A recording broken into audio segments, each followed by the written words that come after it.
என்னுடைய பெயர் right reverend K James. Ranipet சிறுபான்மை பிஷப்பாக நான் இருக்கிறேன். ராணிப்பேட்டை வெள்ளூர் பிஷப்பாக இருக்கிறேன். ராணிப்பேட்டை பகுதியில் அருகில் வாலாஜப்பேட்டை என்கிற இடத்தில் நாம் திறப்பின் வாசல் ஜெப வீடு என்கிற ஆலயத்தை நடத்தி வருகிறோம்.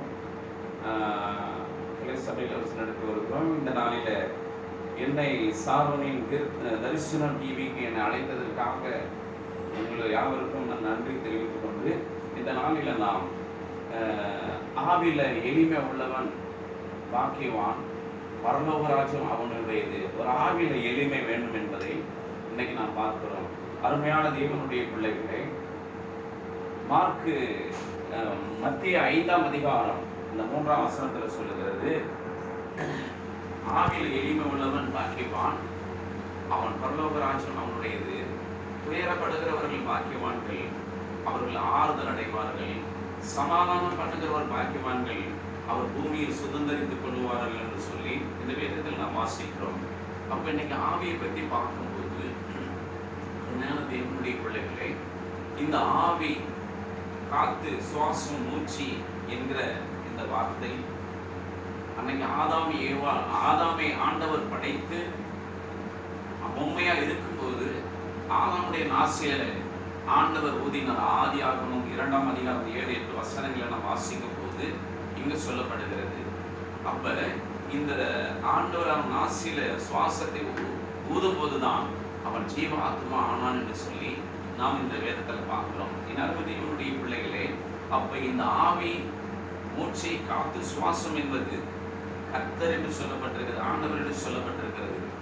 அதுதான் யோபு 33ஆம் அதிகாரம் 4ஆம் வசனத்தில் சொல்லுகிறது, கர்த்தராகிய ஆண்டவர் நம்மை உண்டாக்கினார், சர்வ வல்லவருடைய சுவாசம் எனக்கு உயிர் கொடுத்தது. அப்ப அந்த சர்வ வல்லவருடைய சுவாசம் இந்த உயிர். அப்ப இந்த உயிர், இந்த ஆவி கர்த்தருடையது என்று சொல்லி இந்த வேதம் நமக்கு சொல்லுகிறது. நம்ம அருமையான தேவனுடைய பிள்ளைகளே, இந்த நாளில நாம் பார்க்கிறோம், இந்த ஆவி கர்த்தருடைய ஆவி என்பதால் தான் அப்ப அந்த ஆவில நாம் எளிமை உள்ளவனாய் காணப்பட வேண்டும். இந்த ஆவில எளிமை உள்ளவன் ஏழை, எளிய, திக்கற்ற, விதவை, அனாதை, பட்னியா இருக்கிறவர்களுக்கு நீதி செய்வார்கள். ஏழை, எளிய, திக்கற்ற, விதவை, அனாதை, பட்னியாருக்கு நீதி செய்யும் போதுதான் ஆண்டவர் ஏழைக்கு இறங்குறவன் கர்த்தருக்கு கடன் கொடுக்கிறவன் என்று சொல்லப்படுகிறது. இன்னைக்கு இந்த ஆவியில அநேகர் பார்த்தீங்கன்னு சொன்னா பெருமை கொள்ளுகிறார்கள். இந்த ஆவியில சாதி பெருமை, என்னை விட பிரசங்கம் பண்ணுகிறவர் யாரும் இல்லை என்று சொல்லுகிற பெருமை, என்னை விட பெரிய ஊழியக்காரன் யாரும் இல்லை என்று சொல்லுகிற பெருமை, பல லட்சம் ரூபாய்க்கு நான் ஆலை கட்டியிருக்கிறேன் என்று சொல்கிற ஒரு பெருமையை இந்த இடத்துல நான் பார்க்கிறோம். என் தேவனுடைய பிள்ளைகளே, இன்னைக்கு விசுவாசத்துல ஊழியம் செய்கிற பிள்ளைகள் எல்லாம் இல்லையா, அவர்கள் ஆவில எளிமையாக நின்று ஊழியம் செய்து பல சபைகளை ஸ்தாபித்து பல ஊழியங்களை செய்து கொண்டிருக்கிறார்கள். கால்மையில, சைக்கிள்ல போகிறார்கள், ஸ்கூட்டர்ல பல விதத்தில் அவர்கள் செய்கிறார்கள். அவர்களுக்காக நாம் ஜெபிக்கப்பட வேண்டுமே தவிர, இந்த இடத்துல பார்த்தீங்கன்னு சொன்னா எளிமையானவன் ஆசீர்வதிக்கப்படாதவன் என்று சொல்லி அங்க ஜாதி, வேதம், மதம் எல்லாம் பார்த்து இந்த தொழிலை செய்து கொண்டிருக்கிறமே அருமையான தேவனுடைய பிள்ளைகளே, உன் ஆவில நீ எளிமை காணப்படுகிறதா அப்படிங்கிறத அந்த வேதம் சொல்லுகிறது. பாருங்க, ஆவில எளிமையா இருந்து தானியேலுடைய ஆவி அந்த 6ஆம் அதிகாரத்துல வாசிக்கும் போது அந்த சிங்க கெபில துருக்கி போடும்போது தானியேலுடைய ஆவி தைரியமா இருந்தது. அந்த ஆவி தைரியமா இருந்தபடினாலே சிங்க கெபில போடும்போது அவர் பயப்படவில்லை. அல்லேலூயா. அந்த சிங்க கெபில போடும்படியாய் கட்டளையிட்ட அந்த நேபுகாத்நேச்சருடைய ஆவி இரவு முழுவதும் தூங்காதபடி, சாப்பிடாதபடி, கீத வாத்தியங்கள் வாசிக்காதபடி அந்த ஆவி கலங்கி நிற்கிறது என்று பார்க்கிறோம். என் அருமை தேவனுடைய பிள்ளைகளே, ஆதியாகமம் 2ஆம் அதிகாரத்தில் முழுவதும் வாசிக்கும் போது இந்த நேபுகாத்நேச்சருடைய ஆவி எப்படி கலங்கி நிற்குதுன்னு நம்ம பார்க்கிறோம். பாருங்க, அவன் கலங்கி நிற்கிறபடினாலே, ஆவி கலங்குறபடினாலே ஒரு மனுஷனுடைய முகம் சோர்ந்து போகிறது, ஒரு மனுஷனுடைய முகத்துல வியாக்குலப்படுகிறது, வேதனை வருகிறது, துக்கம் வருகிறது, அது வியாதியாய் மாறுகிறது, அது மரணத்தை கொண்டு வருகிறது. காரணம், இந்த ஆவியில ஒரு கலக்கம் இருக்கிறது, ஒரு பயம் இருக்கிறது. இந்த ஆவியில தெளிவில்லை. அதுதான் மத்திய ஆண்டவர் எழுதுகிற அந்த வேத வசனம் சொல்லுகிறது, ஆவில எளிமை உள்ளவன் பாக்கியவான், பரலோக ராஜ்யம் அவனுடையது. அந்த பரலோக ராஜ்யம் அவனிடத்தில் இருக்கிறபடினாலே அவன் எந்த கெபில போட்டாலும், எந்த சூளையில போட்டாலும், எந்த ஜெயில போட்டாலும் அவனுடைய ஆவி கலங்காதபடி தைரியமா இருக்கிறது. என் அருமை தேவனுடைய பிள்ளைகளே, அதைத்தான் இந்த வேதம் சொல்லுகிறது. இன்னைக்கு ஆவி கலங்குறபடினாலே நாம் வேதனை அடைகிறோம், துக்கம் அடைகிறோம். ஐயோ, மந்திரம் செஞ்சுட்டான், மாயம் செய்துட்டா, பேய் வந்துருச்சு, பிசாசு வந்துருச்சு, வெள்ளி சூனியம் கட்டுகள் சொல்லி பைபிளை வச்சுக்கிட்டு ஜெபிக்கிற நீங்கள் புலம்புகிறீர்களே, எப்படி உன் ஆவி இன்னைக்கு பலப்பட முடியும்? அந்த ஆவி எப்படி பரலோகத்தை காண முடியும் என்பதுதான் இந்த ஆண்டவர் இந்த மத்திய 5ஆம் அதிகாரம் அந்த 3, 4, 5 வசனங்கள்ல அவர் எழுதியிருக்கிறார். அல்லேலூயா. அப்ப ஆவில கலங்கி நிற்கிறார். யாரு? யோசேப்பு. யோசேப்புக்கு பாருங்க எத்தனை வேதனை, துக்கம் வருது. அண்ணன் தம்பி அம்மா எல்லாமே அவர் வேதனைப்படுத்துகிறார்கள், அவர் மேல் பொறாமை கொள்ளுகிறார்கள். அவர்கள் யோசேப்பை குழியில போடுகிறார்கள். அந்த 37ஆம் வசனத்துல வாசிக்கும் போது, ஆதியாகமம் 37ல வாசிக்கும் போது, ஆதியாகமம் 40ல வாசிக்கும் போது குழியில போட்டு அங்கிருந்து பார்வோன் ராஜா எடுத்துக்கொண்டு போகிறான். அங்கு பிரச்சனை, அங்க அரண்மனையில பிரச்சனை நடக்கிறது. 40ஆம் அதிகாரம், ஆதியாகமம் 40ஆம் அதிகாரத்துல வாசிக்கும் போது அவன் ராஜாவுடைய மனைவி கையை பிடிச்சு இழுக்கிறா. அதோடு அவனை அடித்து கொண்டு போய் ஜெயில தள்ளுகிறார்கள். அந்த நேரத்தில் கூட யோசேப்பினுடைய ஆவி சோர்ந்து போகாதபடி அது பலன் கொண்டிருக்கிறது. என் அருமை தேவனுடைய பிள்ளைகளே, ஜெபிக்கிறவர்களே, ஆண்டவரை தேடுகிறவர்களே, ஊழியம் செய்கிற தேவனுடைய பிள்ளைகளே, அபிஷேகம் பெற்றிருக்கிற, ஆராதனை செய்கிற, பாடல்களை இசையமைக்கிறன்னு சொல்லி இன்னைக்கு ஆவில நீங்கள் கலங்க கூடாது. 100க்கு அதிபதி சொல்லுகிறான், நீர் ஒரு வார்த்தை சொல்லும் ஆண்டவரே, என் வேலைக்காரன் சுஸ்தமாகுவான் என்று சொல்லி ஆண்டவர் ஒரு வார்த்தை சொன்னபடி சுஸ்தமாகுவான். இந்த ஆவில கலங்காதபடி என் கர்த்தர் எனக்கு அற்புதம் செய்வார் என்று சொல்லி எத்தனை விதத்தில் அவர்கள் அந்த தைரியமா இருக்கிறார்கள். என் அருமை தேவனுடைய பிள்ளைகளே, இந்த நாளில் அதுதான் சொல்லுகிறது. பாருங்க, சாத்ராக்கு மேஷாக்குடைய ஆவி கலங்கவில்லை, தைரியமா இருந்தது. ராஜா தரியோர் ராஜா நேபுகாத்நேச்சார் அவெல்லாம் அந்த ராஜா சூளையில தூக்கி போடுகிறார்கள். ஆனால் அவர் வேகவில்லை. சூளையில போட்ட ராஜா கதறுகிறான், ஐயோ எனக்கு நிம்மதியா இருக்க முடியலன்னு சொல்லி. அப்பொழுது சாத்ராக்கு மேஷாக்கு ஆபத்நேகோ மேலே கொண்டு வந்து அவன் நிறுத்தி அந்த தலையெல்லாம் மோந்து பார்க்கிறான், தீய நாசம் வருமாம் என்று சொல்லி. ஆனாலும் வரவில்லை. ஆனாலும் அந்த ராஜா அறிவிக்கிறான், இது முதல் கொண்டு இந்த தேசத்தில சாத்ராக்கு மேஷாக்கு ஆபத்நேகோ தேவனே தேவன், வேற ஒருவனும் எந்த தேவனை வணங்கக்கூடாது. அப்படி வணங்கினால் அவனுடைய வீடுகள் எல்லாம் எரிக்களமாகும் என்று சொல்லி சொல்லுகிறான். என் அருமை தேவனுடைய பிள்ளைகளே, இந்த நாளில நாம் ஆவில நாம் கர்த்தரோடு இணைந்து இல்லையா, ஆவில எளிமையா இருந்து அவர் மேல் நம்பிக்கை வைத்து விசுவாசம் வைத்து இந்த ஆவில இருக்கும்போது ஆண்டவர் சொல்லுகிறார், உன் ஆவி கலங்குவது இல்லை. ஆண்டவரை நம்பாதபடி உலகத்தை நம்பி உலகத்தோடு நீ ஓடிக்கொண்டிருப்பாயானா உன் ஆவி கலக்கம் எடுக்கிறபடினாலே உனக்கு வியாதி வருகிறது, பலவீனம் வருகிறது, பிரச்சனை வருகிறது, கஷ்டம் வருகிறது, உனக்கு கடன் பாரம் வருகிறது. இதுதான் என் அருமை தேவனுடைய பிள்ளைகளே, இந்த நாளில் இந்த வேதத்துல மத்திய 5ஆம் அதிகாரம் 3, 4 வசனங்களில் இங்க வாசிக்கும் போது சொல்லுகிறார், ஆவில எளிமை உள்ளவன் பாக்கியவான். அல்லேலூயா.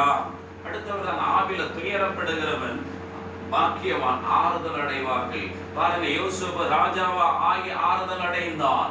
பாருங்க, சாத்ராக்கு மேஷாக்கு ஆபத்நேகோ அந்த தேசத்துக்கு ஆளும்படியா செய்தார். இதை தான் இன்னைக்கு வேதம் சொல்லுது. பாருங்க, அருமையான தேவனுடைய பிள்ளைகளே, எசேக்கியேல் அந்த எசேக்கியேல் 1ஆம் அதிகாரத்துல சொல்லுகிறது, சக்கரத்தில் ஆவி இருக்கிறது, அது செல்லும் போது இதுவும் செல்லும், அது நிற்கும் போது இது நிற்கிறது, அது மேலே ஏறும்போது அது மேல் நிற்கிறது. தேவனுடைய ஆவி சக்கரத்தில் இருக்கிறது சொல்லுகிறது. நீங்கள் ஓட்டுகிற பிளேன்ல, கப்பல்ல, நீங்கள் ஓடுகிற கார்ல, 2 வீலர்ல எல்லாம் பார்த்தீங்கன்னு சொன்னா தேவனுடைய ஆவி இருக்குது. அந்த ஆவி காத்து சுவாசம், அந்த காத்து இல்லாத நீ எத்தனை கோடி எத்தனை லட்சத்துக்கு கார் வச்சிருந்தாலும் கூட அந்த காரை நீ இயக்க முடியாது. பரிசுத்த ஆவியானவர் எல்லா விதமான இடங்களிலும் தங்கி இருக்கிறார் என்பதை அந்த வேதம் சொல்லுகிறது. நீ ஓட்டுகிற கார்ல இருக்கிற டயரும் பரிசுத்த ஆவியானவர். நீ அந்த ட்ரெயின் பாருங்க, நீ எங்க பார்த்தாலும் ஒருவேளை நீங்க நினைக்கலாம் நீரா, ஆமா அந்த நீராவி இல்லாத நமக்கு இட்லி வேகாது. அப்ப நீ பரிசுத்த ஆவியாக தேற்றவாளன் எல்லா இடத்திலும் இருக்கிறார் என்று சொல்லி இந்த வேதம் எச்சரித்து சொல்லுகிறது. அருமையான தேவனுடைய பிள்ளைகளே, இந்த நாளில் ஆண்டவருடைய இந்த வார்த்தை இவ்விதமா சொல்லுகிறது, நீங்கள் அந்த ஆவி கர்த்தருடையது. அதை தான் இன்னைக்கு நம்ம வேதம் ரொம்ப எச்சரித்து இந்த இடத்துல சொல்லுகிறது. சங்கீதம் 104வது சங்கீதத்தில் அந்த 29-29 வாசிக்கும் பொழுது சொல்கிறார், உன் முகத்தை மறைக்க திகைக்க உன் சுவாசத்தை வாங்கிக் கொள்ள நீ மாண்டு மண்ணுக்கு போவாய். அப்பொழுது உன் ஆவி மீண்டும் கொடுக்கப்படும், நீ ஜீவனோடு எழுந்திருப்பாய்.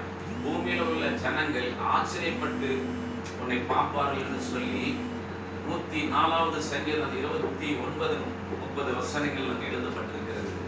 இந்த ஆவியை பற்றி நீங்க பேசுகிறோம் அருமையான தேவனுடைய பிள்ளைகளே. அதை தான் அந்த வேதம் நமக்கு எச்சரித்து சொல்லுகிறது, நீங்கள் ஆவி கடங்காதபடி இருக்கணும் என்று சொல்லி. அல்லேலூயா. இந்த ஆவி உற்சாகமா இருக்க வேண்டும் என்று சொல்லுகிறது.